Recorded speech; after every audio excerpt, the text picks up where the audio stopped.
দেখছো বন্ধু, শিক্ষিত পোলা ও রিক্সা চালাচ্ছে। এরকম শিক্ষিত পোলা তো আমরা খুঁজতেছি। তা তো অবশ্যই। এটা কাজ করি, আমাদের অফিসে একটা কাজ দিয়ে দাও। ওকে নিয়ে নিই আমরা। তুমি নামো নামো নামো নামো নামো।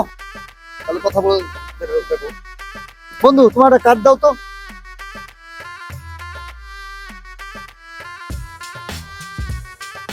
এটা আমাদের অফিসের কার্ড, ঠিক আছে? তুমি আমাদের অফিসের লোকে যোগাযোগ করো। জি জি মামা, যেহেতু জি তুমি একটা মেধাবী শিক্ষিত ছেলে, তোমার জন্য আমাদের কাছে অনেক কাজ আছে। ঠিক আছে মামা, ঠিক আছে, চিন্তা করো না।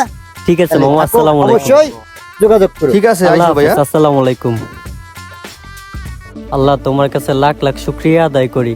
এইবার মনে হয় আমার একটা কাজ হইব।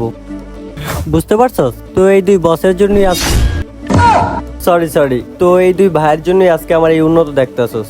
তো যাই হোক বন্ধু, থাক তাহলে, ভালো থাক। আচ্ছা আজকের মতো বন্ধু, চলে আল্লাহ যাই। হাফেজ। চলেন ভাইয়া। যারা অনেক পড়াশোনা করেও প্রতিষ্ঠিত হতে পারেননি, আমার ভিডিওটা শুধুমাত্র তাদের